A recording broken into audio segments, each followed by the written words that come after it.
Kalau mau ditambahin, tambahin dong. Ah gitu kan? Cengli kan? Ya, jual beli sama Allah. Terus bonus apa lagi yang kira-kira lebih ke iman ada nggak? Oh, pasti itu Ustaz. Tahajud kan dulu bisa.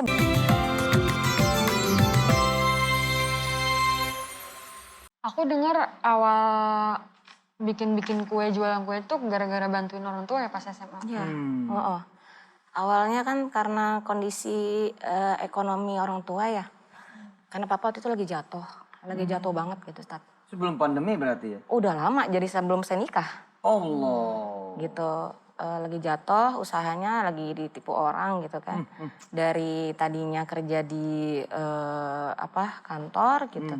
Terus tiba-tiba ditipu orang gitu. Terus akhirnya saya sempat nggak kuliah tuh setahun. Ya Allah. Gitu. Karena Jadi ekonomi ya. jadi saya mesti orang tua ngejual mobil sampai 2 gitu, dijual gitu, rumah yang Jatuh lah pokoknya. jatuh pokoknya. Tapi nggak sakit? Orang tua nggak sakit? Alhamdulillah sih nggak sakit. Nah itu banyak pemirsa yang kemudian sesungguhnya sih Allah nggak jahat lah gitu ya. Jadi, masih banyak yang bisa disyukuri. Iya masih banyak yang bisa disyukuri gitu. Terus? Jadi saya bantu orang tua tuh Ustaz gitu, bantuin mama gitu. Saya bilang nggak usah capek, mama jangan capek, saya aja yang capek gitu. Karena dia lebih tua ya. Gitu. Jadi, anak berapa Mbak? Saya anak pertama. Gitu, saya ngeliat kondisi kayak gitu, saya nggak apa-apa, saya ikhlas gitu. Saya nggak kuliah dulu gitu, saya bantu. Akhirnya dari situ saya dengan ikhlas, mungkin ya Allah tahu kan gitu. Saya orang tua nggak boleh capek gitu, saya aja yang capek gitu. Sampai jual-jual kayak gitu, lama-lama ya saya punya cita-cita itu Ustaz. Pengen gitu, tapi saya kan nggak punya uang buat belajar ya Mbak gitu. Aku nggak punya uang buat belajar, mahal Ustaz. Kursusnya itu sekitar 5 juta, 3 juta gitu. Ya akhirnya saya coba-coba sendiri tuh, coba-coba sendiri gitu. Dari kreasi yang begini, yang biasa gitu. Lama-lama iseng-iseng tadi Ustaz. Gitu. Suami soalnya udah mulai, katanya nikah nih. Suami nggak boleh saya kerja gitu. Tadi kan saya udah kuliah nih Ustaz. Singkat ceritanya saya kuliah, alhamdulillah. Itu berkat Allah gitu ya. 3,5 tahun saya kelar. Iya. Terus suami nggak boleh saya kerja gitu. Tapi saya yakin karena berkah istri kan ada di suami. Allah. Jadi saya nurut aja gitu.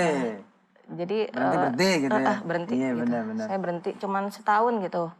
Saya kerja. Agak sedih sih karena kan kita kuliahnya juga lumayan ya gitu. Tapi saya pikir ridho saya ada di suami gitu. Iya. Terus akhirnya saya usaha, saya bilang saya izin mau usaha, boleh nggak gitu. Nggak apa-apa asal di rumah gitu. Iseng-iseng Ustaz, iseng-iseng sekarang malah saya lebih dari gaji bos saya kali. Wih, tuh pemirsa. Dan memang gini ya Kum, kalau kemudian kita dekat sama Allah, ntar yang ditambahin apa coba? Yang ditambahin tuh biasanya ilmu. Jadi kita akan dibuka sama Allah. Ilmu-ilmu yang membuat kita bisa mengantarkan kita dengan izin Allah kepada apa yang kita inginkan, kita impikan, kita cita-citakan. Ilmu. Ya. Yang nomor 2, kalau kita dekat sama Allah dan nambahin kemudian ibadah-ibadahnya ya. Jadi jangan cuma subuh, tapi ada sunnahnya 2 rakaat. Terus kalau nanti tidak sempat 2 rakaat di waktu subuh, itu kita bayar. Jadi kita bayar misalkan pada waktu boleh sholat, ya kita tambahin sholat hajat lah, sholat taubat lah. Pokoknya bayar yang qobliyah gitu loh. Nah kalau kita mau kemudian ngejar ketertinggalan kita di masa-masa yang lalu. Contoh misalkan, Mbak Ika umur berapa memulai riyadhah? 34. Nah ya kan? Pada saat dulu balik, udah mulai head umur berapa? 12. Nah, dari 12 ke 34 ada berapa tahun? Kagak duha, kagak tahajud, ya kan? Kagak qobliyah ba'diyah, betul nggak? Sama puasa, ya ntar puasa ntar enggak gitu kan? Sama yang namanya witir, boro-boro gitu kan? Hah? Dari 12 tahun, biasanya kita nih pemirsa, tadi beliau ini berarti kan 34, berarti ada 22 tahun. Ya kan, kurang lebih kan? Bisa dipahami nggak? 22 tahun kita nggak nganter kepada Allah dengan ibadah-ibadah yang bagus itu. Nah, terus kita masuk nih ke gelanggang riyadhah, ke pintu riyadhah dengan nawa itu ngejar ketertinggalan 22 tahun yang lalu. Tapi begitu kita masuk, wah, seperti yang Mbak Ika bilang di segmen 1, bertaburan bonus. Iya, betul. Coba bisa dikasih tahu nggak pemirsa? Apa aja bonusnya di antaranya? Saya tadi nggak pernah memimpikan punya rumah kayak sekarang gitu. Dan Sekarang rumah nggak diminta ya? enggak, dalam hati aja Ih, Masya Allah. gitu. Pingin punya rumah yang gede, yang saya bisa nampung keluarga besar saya sama teman-teman saya gitu. Dan alhamdulillah kesampaian. Allah, Allah, Allah. Tadinya mah rumahnya kecil, Ustaz. Tipe 36 lah. Gitu. Tipe 36. Sekarang? Sekarang luas tanah 600. Wah. Ayo pemirsa, mana duhamu? Mana tahajudmu, kata Allah ya. Iya. Mana sedekahmu? Gitu loh. Aku sudah punya rizkiku, kata Allah. Aku malu sudah membagi padamu. Tapi sekarang mau ditambahin enggak? Gitu. Kalau mau ditambahin, tambahin dong. Gitu kan?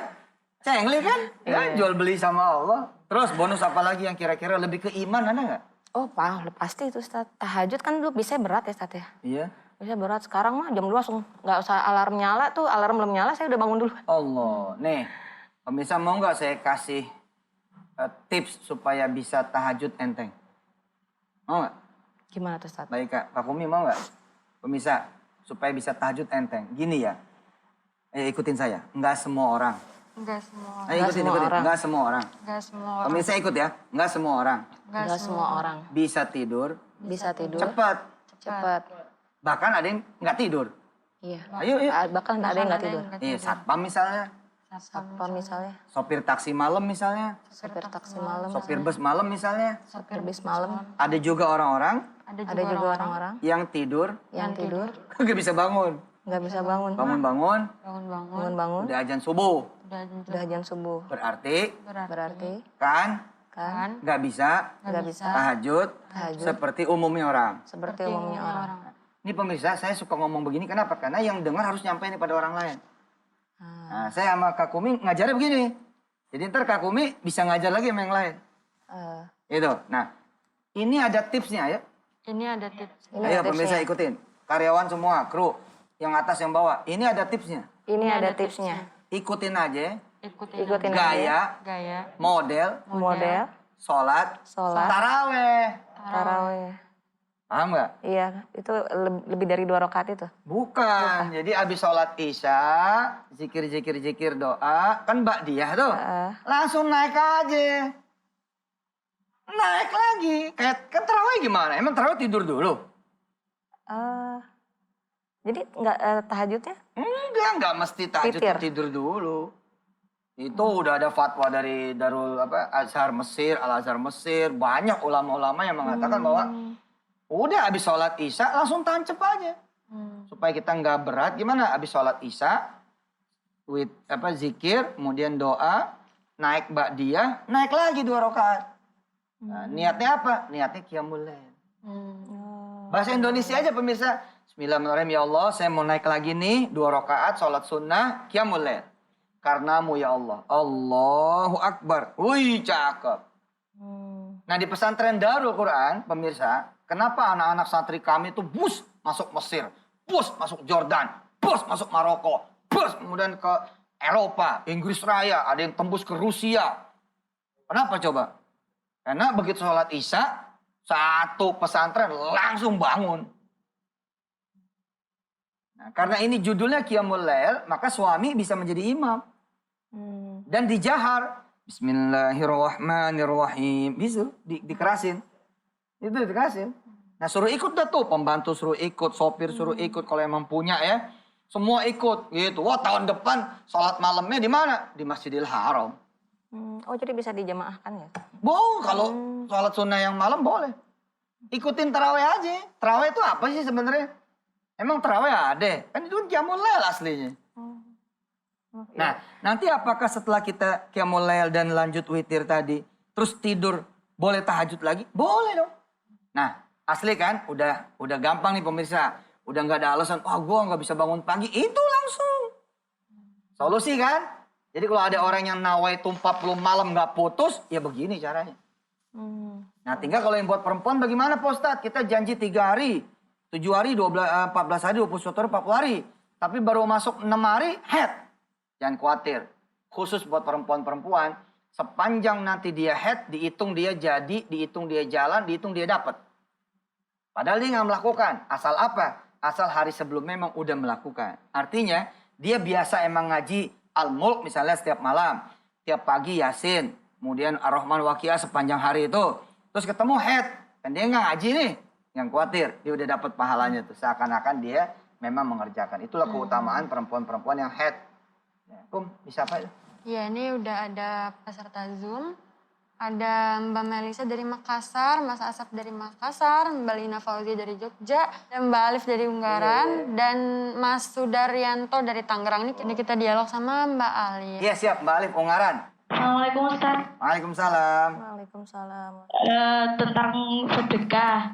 Niku semisal kita sedekah itu harus kepada orang yang tidak membutuhkan atau bebas ke siapapun. Misal tetangga kita itu kaya tapi dia nggak pernah masak, nggak pernah ini. Nah, kita waktu itu masak enak-enak, kita ngasih ke tetangga kita tapi dia kaya-raya banget. Itu boleh apa enggak Ustadz? Siap, bismillahirrahmanirrahim. Termasuk sedekah apa mboten. Terus yang kedua, saya kan guru ngaji. Oh iya. Ya, saya guru ngaji, itu saya kalau ngajari anak-anak ngaji, itu termasuk sedekah enggak ya? Masya Allah. Tapi orang tuanya dengan otomatis itu ngasih uang gitu. Iya. Bismillah. Tersuwun Ustadz. Sami-sami. Mbak Alif, sedekah paling baik itu sedekah ilmu. Kenapa saya senang jadi ustadz? Karena saya senang ngajar gitu loh. Saya senang ngajar pemirsa. Nah, teman-teman nih yang pada punya keahlian, misalkan teman-teman yang punya keahlian kameramen, ajarin orang-orang cara megang kamera, itu sedekah ilmu. Jadi Mbak Alif jangan khawatir ketika Mbak Alif itu ngajar ngaji, itu sedekah juga adanya. Oke? Yang kedua, sedekah kemana aja Pak Ustadz? Tuh, kemarin kapan tuh ada bintang tamu yang cerita, ada pemulung yang nggak bakalan makan kecuali kucing piaraannya makan dulu. Dan punya sampai berapa, Bu? 51. 51 kucing. Pemulung loh.